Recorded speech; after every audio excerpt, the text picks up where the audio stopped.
Bienvenue aussi à ceux qui vont justement se joindre à nous par vidéo par après. Donc, nous voyons ces deux beaux arbres ici hein, qui nous parlent justement de c'est peut-être l'image qu'on va développer tout au long de cet enseignement, l'importance de l'arbre comme métaphore, comme image de comment Dieu veut nous planter, comment Dieu veut nous enraciner en lui. Et pour qu'on puisse porter du fruit et pour qu'on puisse atteindre aussi les sommets ou la maturité qu'il désire également pour nous. Donc, il y a beaucoup de richesse dans cette image. Donc, la semaine passée, on a pris du temps pour explorer l'image principale de l'arbre et surtout l'importance d'être planté près des eaux. Et donc, ce ressourcement important que l'arbre, justement, a besoin. Mais on a reculé un petit peu, puis on a commencé à regarder peut-être le commencement. Donc, cette vie avec Dieu commence toujours avec la semence, n'est-ce pas? On a vu ça dans l'image, dans la parabole du bon semeur. Et on a constaté qu'il y avait trois terres dans la parabole du bon semeur. Et les trois terres, quatre terres finalement, la bonne aussi à la fin, mais il y avait trois terres sur quatre qui manquaient de réceptivité à la parole. On a vu la terre endurcie, on a vu la terre pierreuse et la terre remplie de mauvaises herbes. Et je vous ai proposé que ces trois terres représentent un état de cœur qui résiste de différentes façons à l'œuvre de Dieu, à l'enracinement de la vie de Dieu en nous. La terre endurcie, c'est vraiment cette image-là de résistance profonde. Lorsque Dieu parle, lorsque Dieu met son doigt sur quelque chose dans notre vie, si on refuse d'entendre, d'écouter ce que Dieu a à nous dire, il y a un endurcissement qui peut s'implanter dans nos cœurs. Donc, on voit que nos cœurs peuvent s'endurcir. Et ce qui va justement empêcher la parole, la semence d'avoir sa place dans nos vies, dans nos cœurs.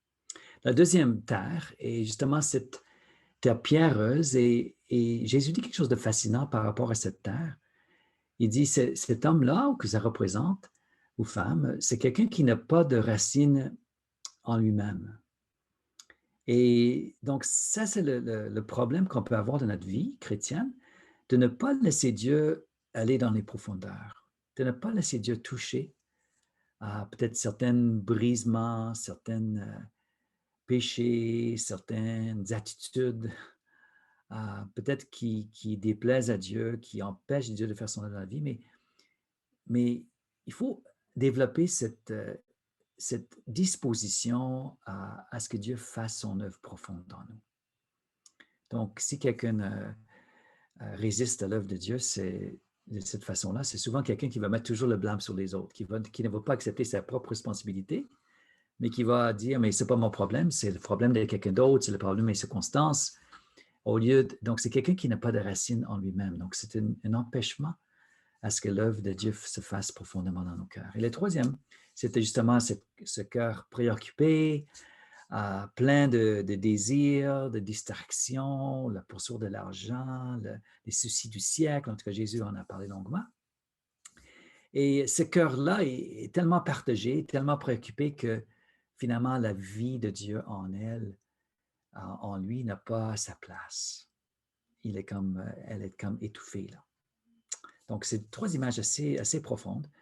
Mais notre réceptivité est importante. Donc, la bonne terre, le cœur labouré, donne à la vie de Dieu, la semence de Dieu que Dieu plante en nous, l'occasion de s'enraciner, l'occasion de porter du fruit, et même jusqu'à 100 fois.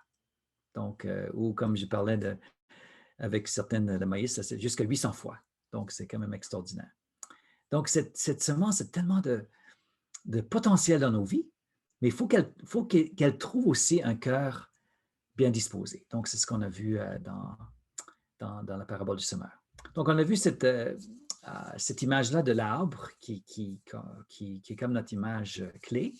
Peut-être quelqu'un peut lire Jérémie 17 pour nous remettre un peu dans le contexte de notre étude. Jérémie 17, ainsi parle l'Éternel.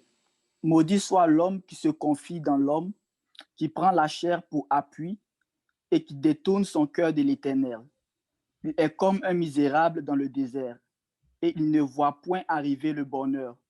Il habite les lieux brûlés du désert, une terre salée et sans habitants. Béni soit l'homme qui se confie dans l'Éternel et dont l'Éternel est l'espérance. Il est comme un arbre planté près des eaux et qui étend ses racines vers les courants. Il n'aperçoit point la chaleur quand elle vient et son feuillage reste vert. Dans l'année de la sécheresse, il n'a point de crainte et il ne cesse porter du fruit. Amen, merci beaucoup. Donc, cette image de l'arbre planté près des eaux, qui résiste aux intempéries, qui trouve un ressourcement profond, qui ne dépend pas des circonstances finalement, mais qui trouve son ressourcement dans le Seigneur. C'est toute une image inspirante de ce que Dieu veut pour nous. Béni soit cet homme et cette femme qui arrive à trouver justement cette confiance dans le Seigneur. Donc, je vous ai parlé un peu sur le plan personnel de certains de mes arbres que je trouve ici et là. Donc, voici un de mes arbres à Ottawa qui m'a toujours inspiré beaucoup. Certains sont au courant, par exemple, que j'aime beaucoup sortir le matin en vélo. Donc, voilà mon vélo qui est à côté de l'arbre. Mais ça, c'est tout un arbre. Hein? Et je vois que cette inspiration-là, et même l'image de l'arbre a comme façonné aussi un certain appel de Dieu que je vois sur ma vie, cette quête profonde, les racines, cette étendue aussi que Dieu veut. Donc, l'étendue de ma vie, l'impact de ma vie qui est représenté par les branches qui s'étendent et la force de l'arbre, là, comme cet arbre ici, tu vois toute la force du tronc, là, une force grandissante. Donc, c'est ces trois images-là qui fait comme un genre qui représente les différentes dimensions de notre vie chrétienne que Dieu veut vraiment développer. Il veut qu'on soit enraciné de plus en plus. Il veut qu'on éteigne justement les hauteurs d'impact pour lui. Et il veut aussi qu'on ait cette force, cette stabilité, cette solidité, ce qui est représenté par le tronc de l'arbre. Donc, et qu'on atteigne justement cette maturité-là, comme on voit dans cet arbre ici. C'est quelque chose. Bon, je vous ai donné un très mauvais dessin, mais qui est un très bon message. On a terminé là-dessus. Et je vais demander c'est toujours un risque pour un enseignant, un professeur, de demander à quelqu'un d'expliquer cette vision ici. Je vous ai parlé les trois ancrages importants, que cet arbre a besoin de trois racines, on peut dire, principales, qui donnent justement la vie à l'arbre, la stabilité, l'identité. Donc, quelqu'un veut expliquer, peut-être on a quelques nouvelles personnes ici, qui va expliquer les trois racines pour nous remettre un peu dans le contexte de ce qu'on a vu la semaine passée. Est-ce qu'on a quelqu'un qui s'offre? Ben, je peux m'essayer. OK, vas-y. Donc, on a vu trois racines le jeudi dernier. On a dit celle qui est au milieu, c'est la plus importante, qui représente notre identité en Christ. Donc, notre base, c'est vraiment notre identité à Christ, que nous sommes en Jésus, puis Jésus nous aime. Et alors que je parle de ça, ça me rappelle Éphésiens, parce qu'on avait étudié Éphésiens un peu à l'église, Lucien s'en rappelle. Donc, c'est la racine pivotante, c'est de cette racine-là que toute notre force L'autre, c'est la racine nourrissante.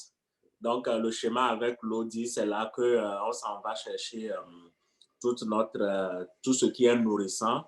Donc, on s'était donné l'exemple, par exemple, la présence de Dieu avec nous, la grâce de Dieu sur nous qui nous accompagne dans ce que nous faisons.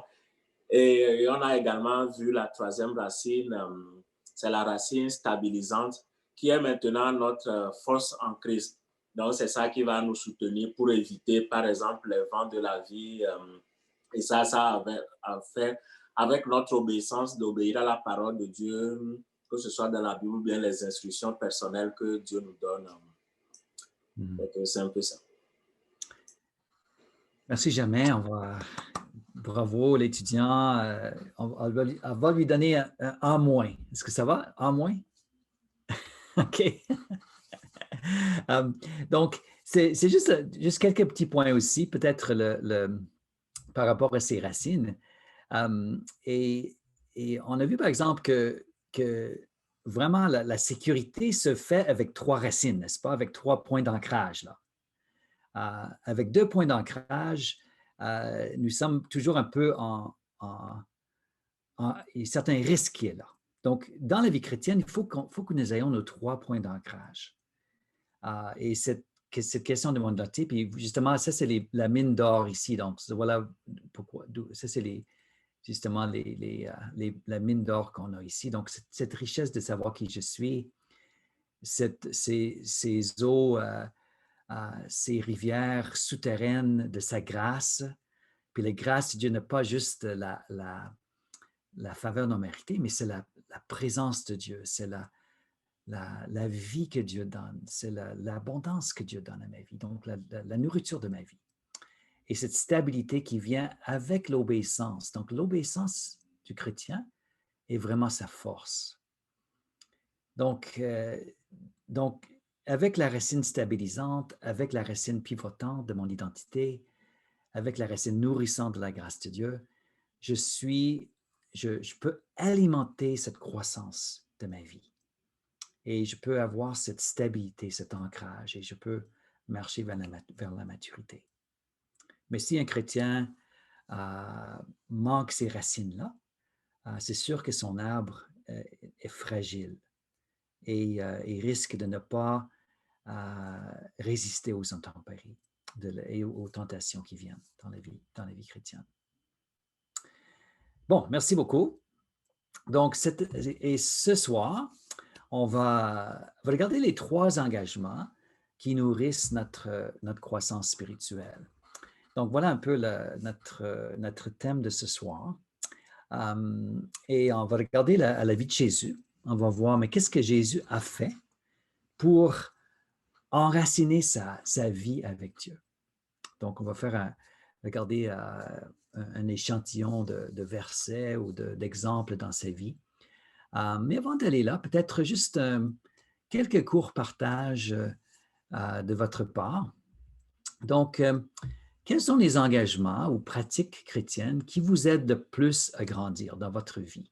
Donc, pas une longue explication, juste quelques phrases. Donc, quels sont les engagements dans votre vie quotidienne, hebdomadaire, qui vous aident à grandir dans votre vie, votre marche avec Dieu? Juste quelques courts partages. Mais en ce qui me concerne, vous m'entendez bien? Là? Oui. En ce qui me concerne, c'est d'aller dans la parole puis de l'étudier. OK. Et puis, depuis un certain temps, j'ai commencé à écrire. OK. Bon, puis, c'est très édifiant. Écrire, oui. Tu peux prendre un livre et puis écrire ce que le livre te dit, ce que le Seigneur met sur ton cœur, ce qui peut sortir de lui, mais de ton cru, tu sais, sans influence d'autres commentateurs bibliques, mais toi, ce que la parole de Dieu te dit, l'écrire. OK. Merci, Gilles. Quelqu'un d'autre? Donc, une autre pratique qui vous aide.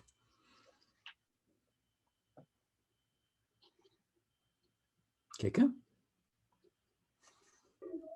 Oui, vas-y. M'entendez-vous? Oui, très bien. Oui, ben moi, depuis un mois, là, je lisais la Bible là, avec assez de rigueur, puis je demandais à Dieu, t'es où? C'est beau de raconter ton histoire, de voir les promesses que tu as faites, mais je veux vraiment savoir ce que tu es. Je veux vraiment que tu me montres un modèle de prière. Je veux vraiment, toi, puis me vraiment là, révéler là, dans les psaumes, là, tu vas vivre ce que j'ai vécu. OK. Vraiment, dans les psaumes, ça montre vraiment Jésus intérieur, là, vraiment là, les souffrances, tout ce qu'il a vécu, comment il a appelé son Père désespérément. Mhm. Puis ça m'a vraiment révélé Dieu entend nos prières. Merci beaucoup. Hein? C'est quoi ton prénom, là? René. René, c'est toi, René. OK, merci, René. Dieu est à l'écoute. Oui, très bien. Donc, toi, tu as mentionné aussi les psaumes. Hein? Les psaumes, Ouais, c'est psaumes, ouais. c'est des prières. Moi, je vois les psaumes un peu comme notre manuel de prière. Ouais. Et quand tu veux faire une mise à point sur ta vie spirituelle, là, il faut ouvrir le manuel. Et le manuel de vie de prière, c'est vraiment les psaumes. Donc, merci René. C'est très bien. Donc, peut-être une troisième personne, okay. Une chose que vous faites pour alimenter votre vie chrétienne. Bonsoir tout le monde, bonsoir Barry, c'est Philippe, là, pas Meggy Campagna, on est ensemble là, sur le même compte. Merci. Merci. Moi, qu'est-ce qui enrichit ou qu'est-ce qui m'aide là, près de ces temps-ci, c'est surtout d'étudier, partager la parole avec mes deux filles. Ça m'oblige de retourner comme à la source, puis de simplifier un peu, pas simplifier, mais de reformuler le message, puis de retourner sur les histoires de la Bible qui sont les fondements, finalement. Puis cette étude-là, ça enrichit beaucoup là, ma compréhension aussi des Écritures. Puis ça m'aide à me rappeler les vérités essentielles là, de la vie chrétienne. Mais merci beaucoup, Philippe. C'est un très bon point, hein, parce qu'on dit que quand tu vas enseigner quelque chose, il faut l'intérioriser. Hein? Et quand tu vas l'enseigner à des enfants, hein, il faut doublement l'intérioriser parce qu'il faut quand même le traduire dans un langage aussi d'une façon qui va pouvoir capter aussi l'intérêt des enfants. Donc, je comprends très bien ce que tu dis. Donc, merci beaucoup, Philippe. C'est très bien. Donc, dans nos contextes évangéliques, voici un peu ce qu'on fait. Vous avez souligné certains points. Nous parlons de l'étude de la parole. Gilles, tu l'as mentionné, ce qui est une façon profonde d'enrichir notre compréhension de la parole de Dieu, de découvrir davantage qui est Dieu, combien il nous aime. Donc, l'étude de la parole. On a l'écoute des prédications aussi. Tu sais, on met beaucoup d'accent dans notre tradition évangélique sur les prédications, les enseignements bibliques qui nous inspirent. Je ne dis pas, peut-être vous avez quelques prédicateurs que vous écoutez. Donc, avec l'Internet maintenant, tu peux quand même aller chercher des prêches un peu partout. Donc, moi, j'ai quelques-uns de mes prédicateurs préférés aussi.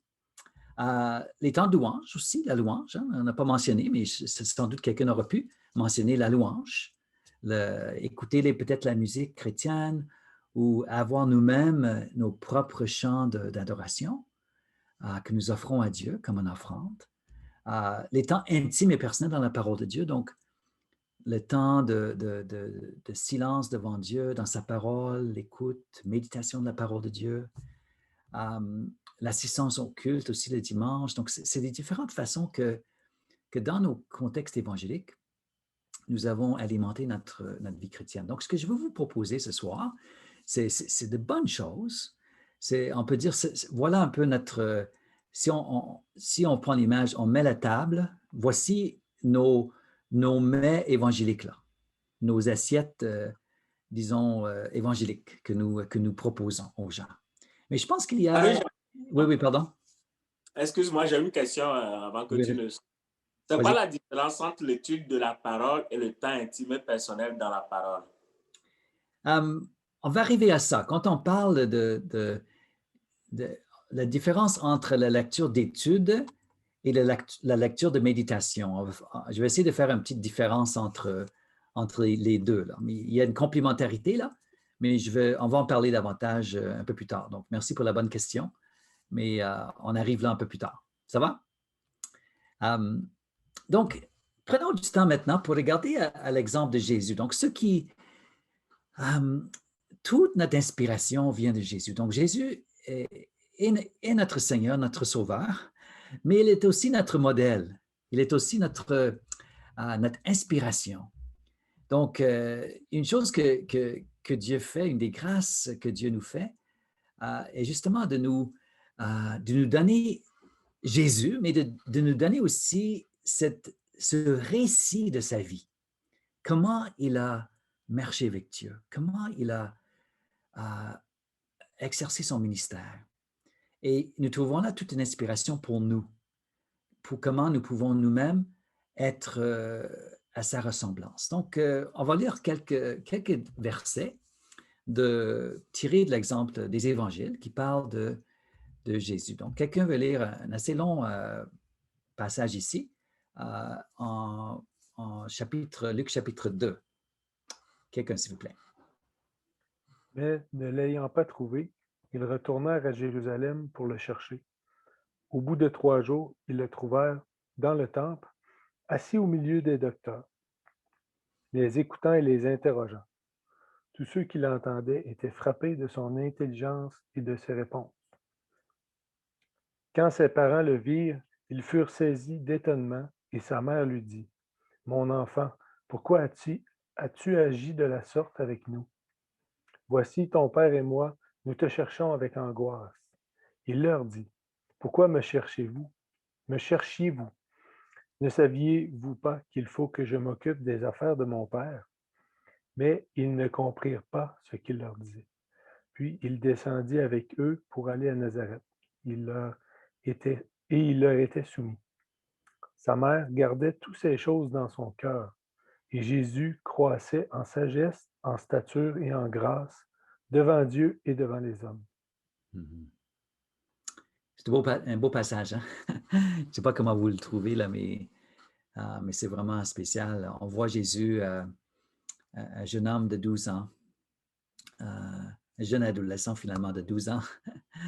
Mais déjà, on voit qu'il a développé certaines pratiques dans sa vie. On voit plutôt le fruit de ces pratiques-là, mais on voit, par exemple, qu'il était déjà étudiant de la parole de Dieu. Il avait déjà développé un esprit d'interrogation. Il avait déjà développé son écoute. Tu vois, assis au milieu, les écoutant et les interrogeant. Donc, on voit déjà ce jeune garçon-là qui avait déjà développé un esprit de recherche, d'écoute, de découverte. Déjà à 12 ans. Spécial, hein? Donc, c'est quelque chose d'extraordinaire. Donc, on voit un peu plus loin aussi cette phrase, « Il faut que je m'occupe des affaires de mon père », ici, dans le verset 49. Donc, on voit que déjà jeune, Jésus avait priorisé les affaires de son père. Il avait déjà priorisé sa marche avec Dieu, son écoute de Dieu.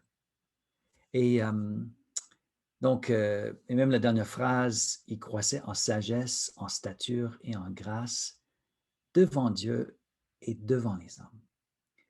Donc, Jésus comprenait déjà là, il fallait qu'il vive sa vie devant Dieu et devant les hommes.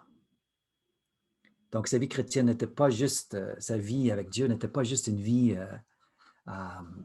personnelle, mais c'est une vie qu'il devait vivre devant les hommes aussi. Et c'est une vie aussi de croissance, d'acquisition de connaissances. Donc, il était apprenant déjà jeune dans sa marche chrétienne. Donc, on voit cet engagement à apprendre, à intérioriser, à écouter, qui était déjà dans la vie de Jésus à l'âge de 12 ans. Donc, si vous avez des enfants, là, il faut prier que vos enfants aient aussi cette soif aussi. Amen. Donc, quelqu'un d'autre, donc, vas-y, on va aller voir d'autres passages bibliques. Quelqu'un d'autre, Luc 4 maintenant. S'il vous plaît. Luc 4. Jésus, rempli du Saint-Esprit, revient du Jourdain Et il fut conduit par l'Esprit dans le désert, où il fut tenté par le diable pendant 40 jours. Il ne mangea rien durant ces jours-là, et après qu'ils furent écoulés, il eut faim. Le diable lui dit, « Si tu es le Fils de Dieu, ordonne à ces pierres qu'elles deviennent du pain. » Jésus lui répondit, « Il est écrit, l'homme ne vivra pas de pain seulement. » Oui, donc je n'ai pas reproduit tout le passage ici, mais on voit par exemple, une façon que j'ai souvent lu ce passage, je pensais que le jeûne avait affaibli Jésus. Et sur le plan peut-être physique, il était faible, il avait faim. Mais le jeûne avait aussi l'effet de le préparer spirituellement pour le combat spirituel. Donc, on voit que Jésus était prêt à se priver du pain afin de se nourrir de la parole de Dieu.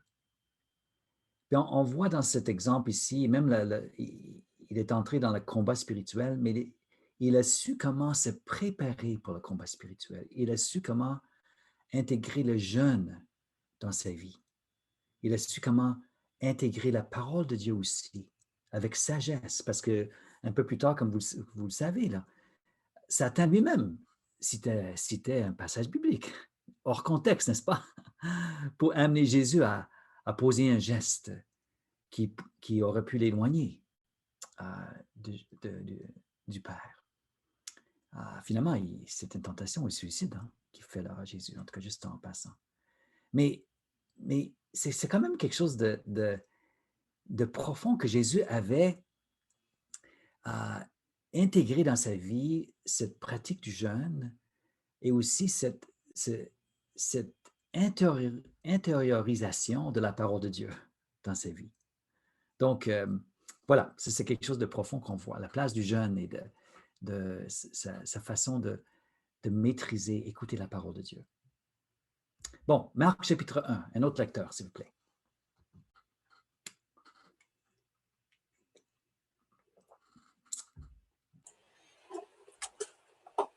Vers le matin, pendant qu'il faisait encore très sombre, il se leva et sortit pour aller dans un lieu désert, où il pria.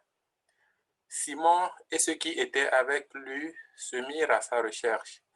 Et quand ils l'eurent trouvé, ils lui dirent, « Tous te cherchent. » Il leur répondit, « Allons ailleurs, dans les bourgades voisines, afin que j'y prêche aussi, car c'est pour cela que je suis sorti. » Amen. Amen. Merci beaucoup. Donc, on voit peut-être trois choses dans cet exemple ici de Jésus qui nous inspire. On voit qu'il y avait une discipline matinale, n'est-ce pas, de chercher la présence de son Père tôt le matin, donc une discipline matinale. On voit qu'il avait aussi un lieu de prière. Donc, il avait une place de solitude. Donc, on voit qu'il priorisait la solitude. C'est une autre discipline qu'on voit dans ses vies. Et moi, je dirais, on voit dans ce passage aussi qu'il était à l'écoute. Donc, son temps avec son Père était aussi un temps d'écoute, de discernement de la volonté de Dieu. Parce qu'on voit, allons ailleurs. Tous te cherchent. Donc, mais le fait que les gens le cherchaient n'était pas son guide, c'était la volonté de son Père qui était son guide. Donc, on voit qu'il avait vraiment la discipline de discernement de la voix de son Père qu'il avait développée aussi, ce qui est très spécial. Bon, Luc 11 maintenant. Quelqu'un?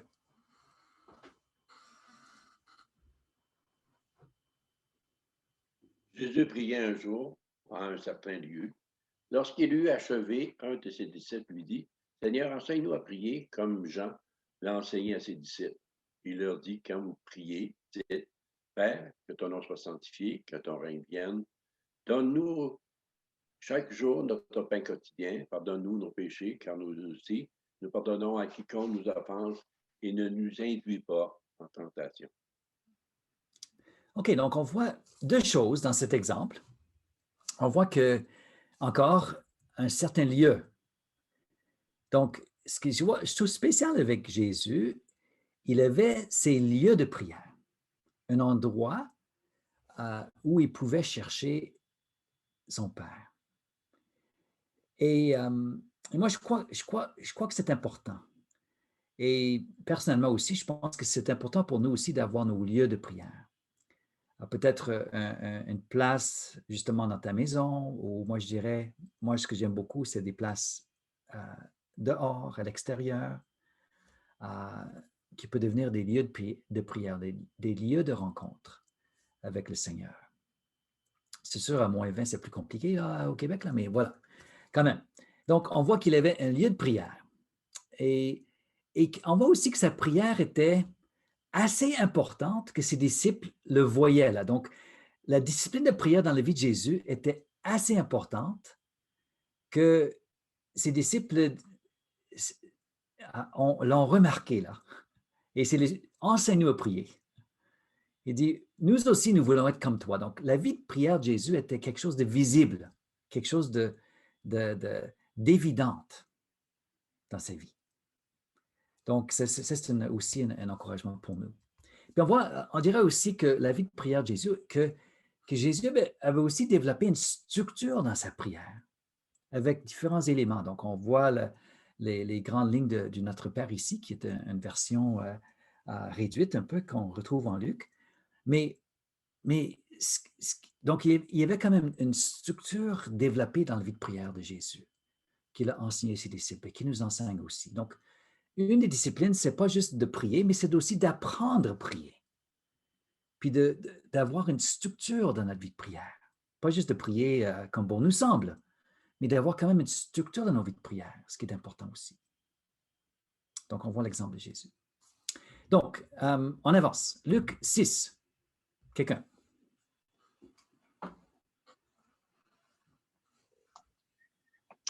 En ce temps-là, Jésus se rendit sur la montagne pour prier et il passa toute la nuit à prier Dieu.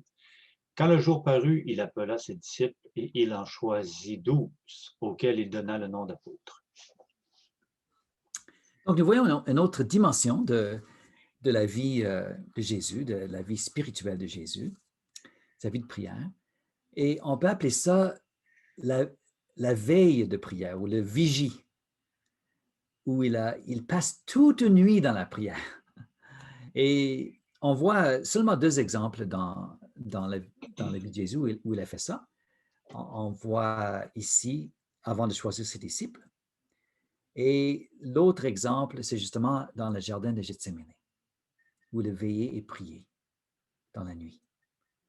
Donc, deux choses très importantes, n'est-ce pas? Avant d'aller à la croix, donc ça prenait un engagement de prière à un autre niveau, un autre, comment je peux dire, un autre registre plus important, là, plus profond. Donc, toute une nuit de prière, une nuit de recherche de Dieu.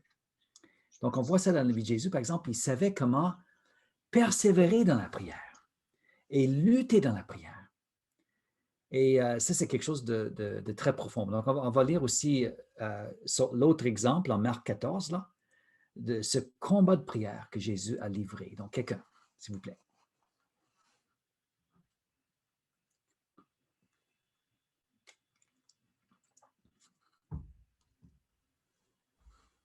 Il leur dit, mon âme est triste jusqu'à la mort, restez ici et veillez.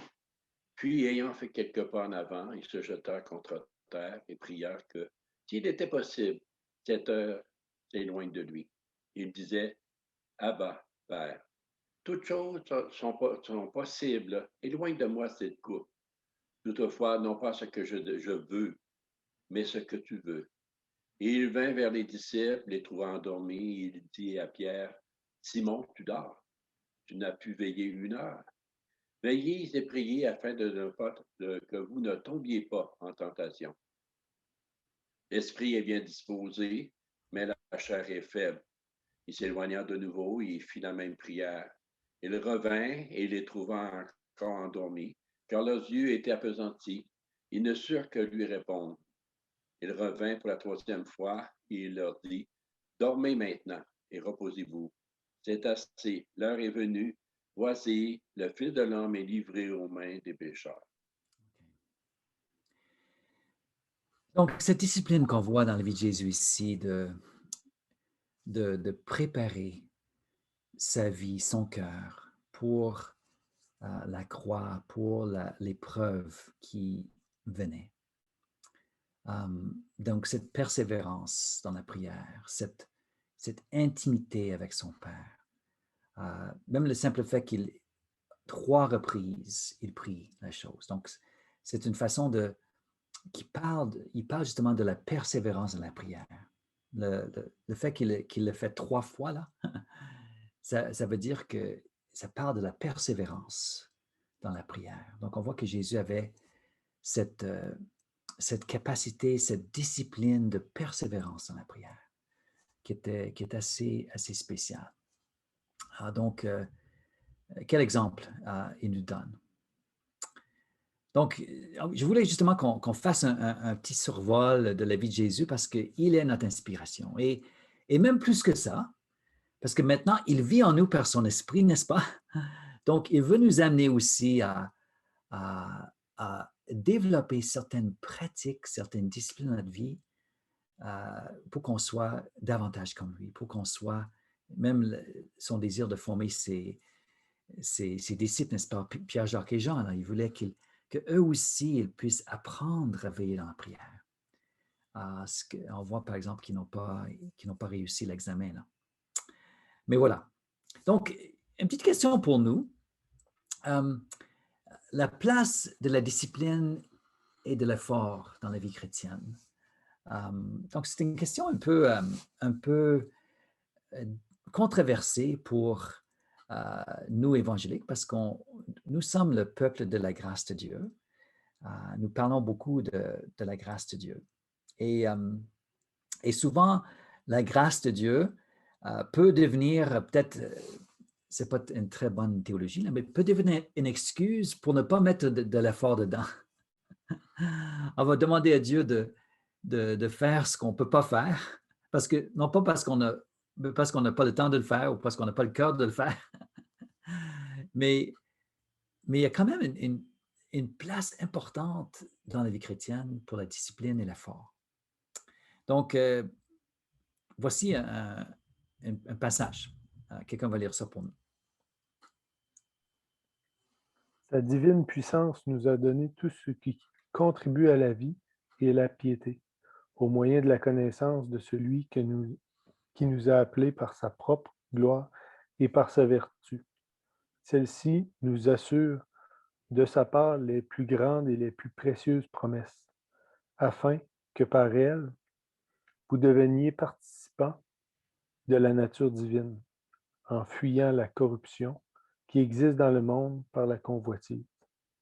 À cause de cela même, faites tous vos efforts pour joindre à votre foi la vertu, à la vertu la connaissance, à la connaissance la maîtrise de soi, à la maîtrise de soi la patience, à la patience la piété, à la piété l'amitié fraternelle, à l'amitié fraternelle l'amour.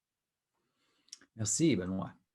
Donc, juste pour souligner, par exemple, faites tous vos efforts. Donc, il y a une place pour l'effort dans la vie chrétienne. Et donc, la vie chrétienne n'est pas contre l'effort, mais c'est contre le mérite. Donc, vous comprenez les différences un peu là? La grâce de Dieu, nous sommes sauvés par la grâce et Dieu nous a fait grâce en Jésus-Christ. Ce n'est pas par nos œuvres, ce n'est pas par des choses qu'on a faites, mais nous sommes sauvés pour les œuvres, donc pour agir, pour mettre nos efforts. Donc, c'est ça la vérité biblique là-dedans. Donc, je vais vous donner une petite image. Nous avons le chemin de fer qui passe à côté de chez nous, là, donc c'est une image qui me convient. Mais nous avons 2 rails dans la vie chrétienne. Donc, un des rails, c'est la souveraineté de Dieu. Donc, tout dépend de lui. Nous sommes dans sa main. Il est souverain sur nos circonstances. Il agit. on va dire souvent, il est en contrôle, etc. Mais mais notre vie chrétienne n'est pas un monorail. Donc, ce n'est pas uniquement la souveraineté de Dieu. C'est plus la religion musulmane. Hein? La religion musulmane, c'est une religion de fatalisme. Parce que, Inch'Allah, si Dieu le veut, donc tout repose sur la volonté de Dieu, finalement, dans la vision de l'islam. Mais dans la vision chrétienne, ce n'est pas notre fondement. Parce qu'il y a deux rails. Et l'autre rail, c'est la responsabilité de l'homme, de l'être humain. Donc, nous avons ces deux vérités bibliques qui, sur le plan logique, ne sont pas peut-être réconciliables, mais ces deux vérités-là nous résonnent dans la parole de Dieu. Et nous avons un passage qui le souligne en Philippiens 2. Donc, quelqu'un va lire ça pour nous.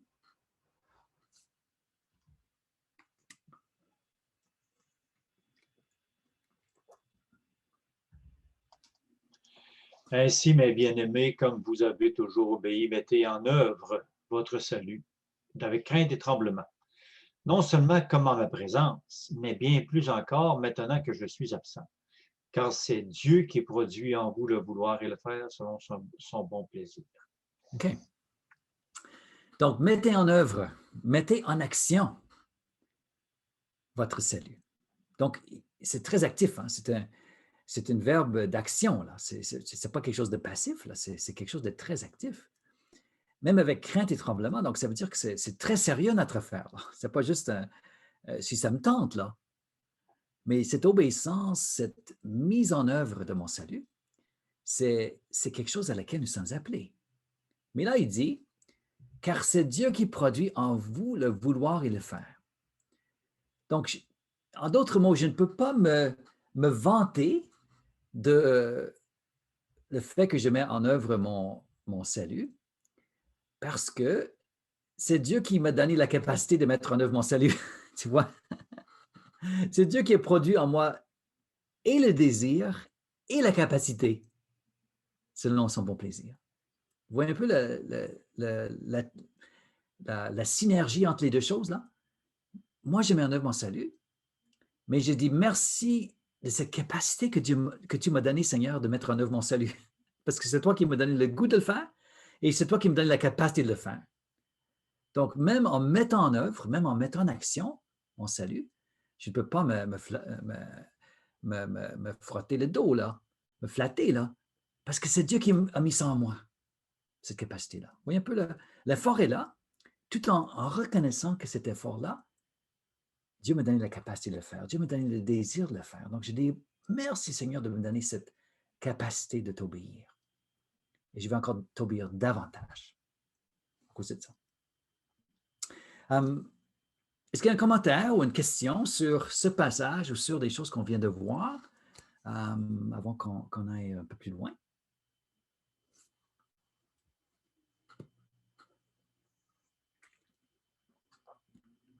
Ça va?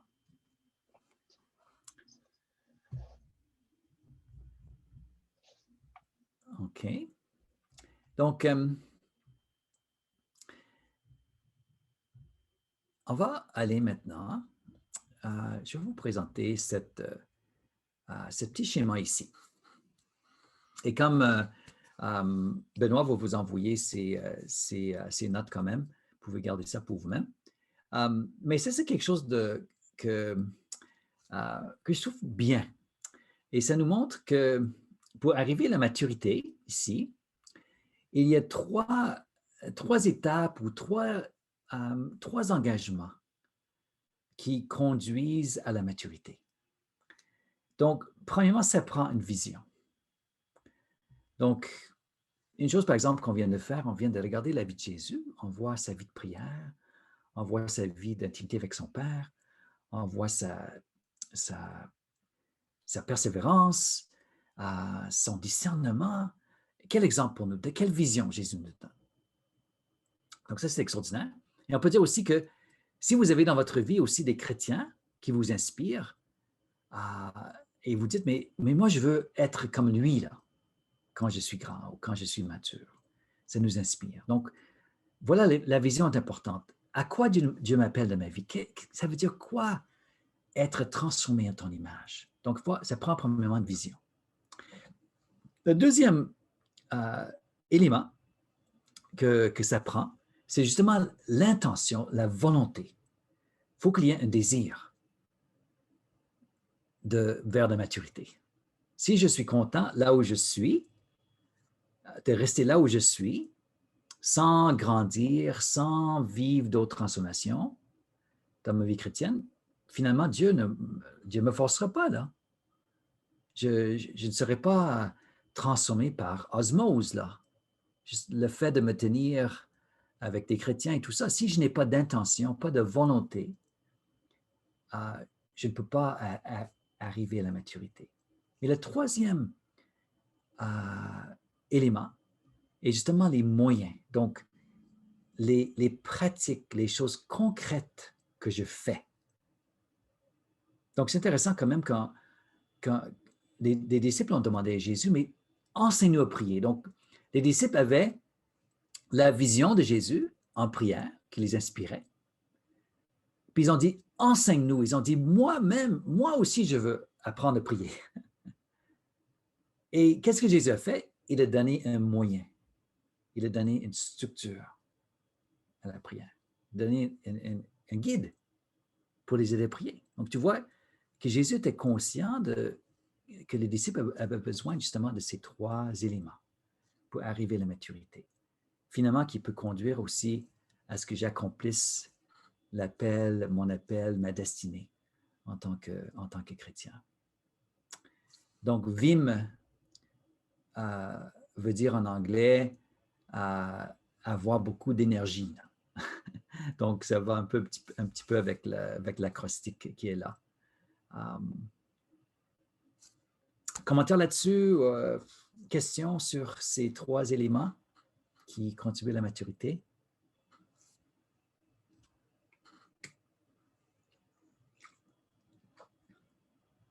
Vous êtes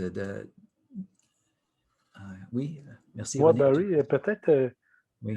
si tu pouvais nous donner quelques synonymes pour aller avec moyen. C'est peut-être, moi, je saisis peut-être un peu moins bien là, les moyens. OK, mais moyens, c'est les façons de faire ou les actions, les gestes, les pratiques, les choses concrètes que je peux faire. On peut dire peut-être le chemin dans lequel je peux aller, là, marcher, là, de façon très concrète. Qu'est-ce que je peux faire? Et je veux parler justement de ces moyens-là. Et les moyens, par excellence, et dans notre marche chrétienne, on parle des disciplines spirituelles ou des pratiques spirituelles. Donc, c'est des pratiques que les chrétiens ont intégrées dans leur vie depuis des siècles qui les amènent justement vers la maturité. Donc, voilà, les disciplines spirituelles, c'est des exemples justement des moyens qui nous permettent justement d'avancer vers la maturité, qui donnent peut-être une expression concrète à notre intention, à notre volonté. Donc, je vous laisse cette définition ici. Dallas Willard est un auteur qui a écrit beaucoup sur la vie spirituelle, un géant qui a vraiment écrit beaucoup. Malheureusement, ses ouvrages ne sont pas traduits à ma connaissance. Mais il dit les disciplines spirituelles, ce sont toutes les activités de l'esprit et du corps que nous entreprenons de façon intentionnelle, qui ont pour but d'amener notre personnalité et tout notre être à coopérer de façon efficace avec Dieu ou avec l'ordre divin et nous permettre de vivre de plus en plus dans une puissance qui ne vient pas de nous. Donc, ce que Willard dit ici, il dit, qu'est-ce que je fais? Comment je peux collaborer avec Dieu, avec mon esprit, avec mon corps, afin de vraiment créer cette synergie entre moi et Dieu, là, pour vraiment collaborer, là, coopérer avec Dieu, là, avec son plan. Donc, la Bible parle de ces pratiques-là. Nous avons vu plusieurs exemples dans la vie de Jésus, la façon qu'il a coopéré avec l'appel, avec son Père, par la prière, par la veille, par la discipline, par la solitude. Ces différentes façons-là que Jésus a coopéré avec son Père pour accomplir le plan de Dieu pour sa vie. Donc maintenant, je vais justement arrêter de partager mon écran pour une seconde parce que le prochain diapo, je peux mieux le partager si je le partage autrement. Donc, donnez-moi juste une petite seconde.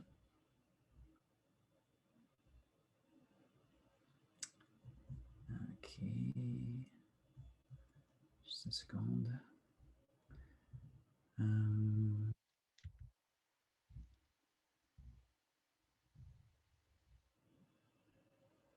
OK.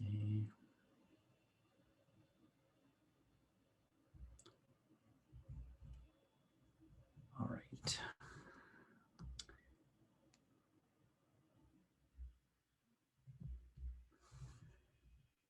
Je suis presque sur la bonne chose.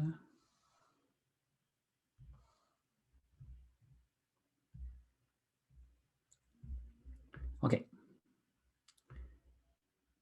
Donc maintenant, je veux partager avec vous cette image ici. J'appelle ça l'arbre de vie. Vous voyez combien j'aime les arbres. Hein? Donc, on les retrouve partout dans mon enseignement. Donc, je vais le faire ici parce que je veux l'agrandir. Je vais vous montrer. Donc, vous voyez un peu cette image ici de l'arbre. Et une seconde, je vais juste mettre ça ici. Donc, je vais juste mettre ça ici. OK. Donc, cet arbre, j'appelle ça l'arbre de vie parce que c'est une façon de parler justement de nos pratiques chrétiennes. Et vous voyez qu'il y a cet arbre-là, il y a des racines. Donc, les racines, j'appelle ça les disciplines secrètes. Donc, voilà une description de ma vie secrète avec Dieu. Et dans ma vie secrète avec Dieu, il y a plusieurs engagements ou plusieurs disciplines qui alimentent ma vie avec Dieu.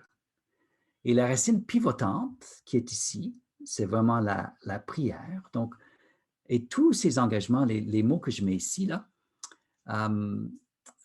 alimentent ma vie de prière. Donc, juste donner un petit exemple. La solitude ici, la solitude en haut, c'est justement, on appelle ça une discipline d'abstinence. Donc, je me prive de quelque chose. De quoi je me prive avec la solitude? Je me prive de la compagnie des autres, n'est-ce pas? Jésus a trouvé un lieu secret où il pouvait être en solitude. Pourquoi? Parce qu'il voulait être à l'écoute de son Père. Donc, les racines ici, côté gauche, c'est les engagements, les disciplines où je me prive de quelque chose. Dans le jeûne, de quoi je me prive? Je me prive de la nourriture. Dans la vigie ou dans la veille, je me prive du sommeil. Et pourquoi j'ai fait tout ça? Afin de me donner aux choses à la droite. Donc, on peut prendre l'exemple de l'intercession ici. Je prends du temps pour jeûner afin de me donner à l'intercession, à la prière intense. Jésus, par exemple, quand il était dans le jardin de Gethsémani, il a pratiqué la veille, le vigie, parce qu'il était dans un profond combat spirituel. Donc, il fallait qu'il se prive de quelque chose, de ses tendances naturelles vers le sommeil, afin de se donner au combat spirituel. Puis il disait à ses disciples, veillez et priez, parce que autrement, la tentation va vous avoir. Donc, Jésus était profondément enraciné dans ces disciplines-là, donc il pouvait résister à la tentation quand elle est arrivée. Donc, juste pour répondre un petit peu à la question de Germain, la différence entre l'étude et la lecture spirituelle. Donc, la lecture spirituelle, j'appelle ça la lecture méditative. Et ça se fait surtout avec les psaumes ou avec les évangiles, où tu vas lire, par exemple, un psaume qui est une prière, et tu médites la prière, le psaume. Tu prends la prière comme si c'était ta prière à toi. Et le mot méditer dans la vision biblique est vraiment l'idée de répéter, de murmurer, de répéter doucement la parole, de mémoriser même la parole pour qu'elle nous habite. Donc, ça, c'est la lecture spirituelle. Tandis que l'étude, c'est plutôt l'analyse, c'est de voir les liens entre différentes passages bibliques peut-être, entre différents mots. Tandis que dans la lecture spirituelle, c'est plutôt tu reçois un poème de ton Dieu. Tu ne commences pas à décortiquer le poème, là. Si ton épouse t'envoie un poème, tu ne commences pas à critiquer son grammaire dans son poème, là. Tu vois? Tu vas le recevoir, le poème.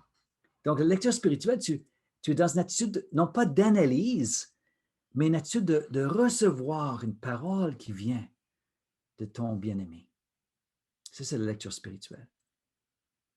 Et la contemplation, c'est relié à la lecture spirituelle où tu es dans l'émerveillement devant Dieu, devant la beauté de la création, devant la beauté de sa parole, devant peut-être un chant qui t'inspire, mais tu es comme transporté, tu vois les choses d'une façon plus profonde, d'une façon plus extraordinaire. Ça, c'est au niveau de la contemplation.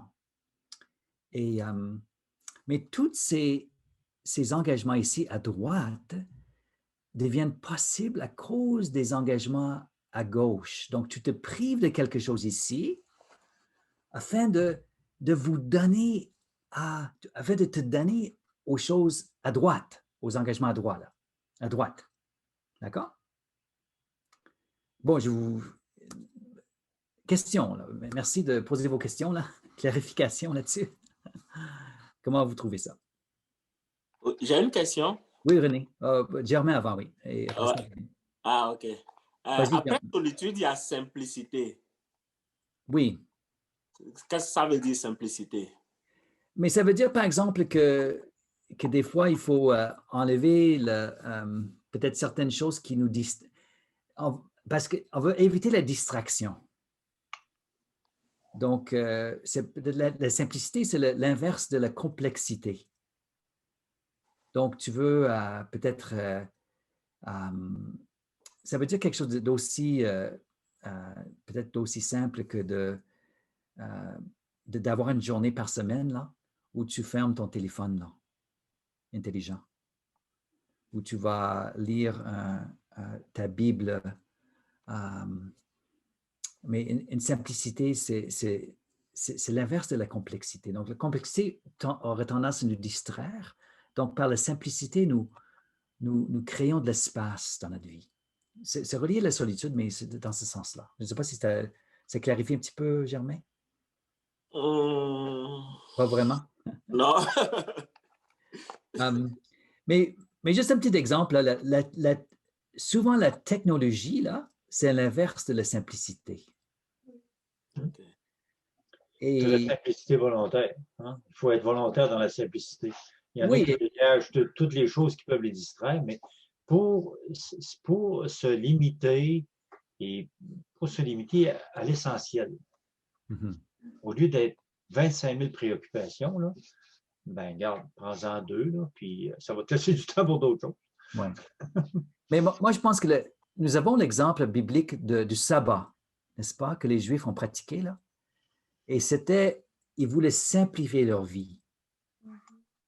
Et il voulait enlever certaines pratiques, certaines distractions afin de mettre plus de concentration sur les choses éternelles. Donc, ça, c'est un exemple biblique du sabbat qui, je pense, qui parle de la simplicité. OK. Quelqu'un Ça va. d'autre? Vas-y. René, tu avais une question, je pense. Ton mute. Oui, ben, c'est ça. Quelque chose, je pense qu'on aspire tout là, d'avoir une intercession qui est agréable devant Dieu, puis une adoration qui est agréable devant Dieu. Mais ce que j'ai réalisé ces temps-ci, c'est que comme un cultivateur, lui, il ne sèmera pas. Là. C'est pas parce qu'il sème qu'il va récolter. Il faut qu'il commence à nettoyer son terrain, enlever les roches. Oui. Puis, tu sais, on doit tendre vers. Moi, dans ma vie, c'est vraiment mon combat, c'est de tendre que Dieu est en premier dans ma vie.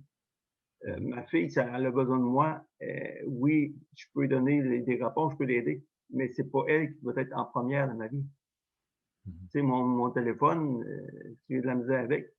L'ennemi, c'est incroyable. C'est aussi comment que je vois que l'ennemi utilise n'importe quoi pour mettre Dieu en second. Mais ça, c'est un très bon point, là. Mais je pense que dans notre...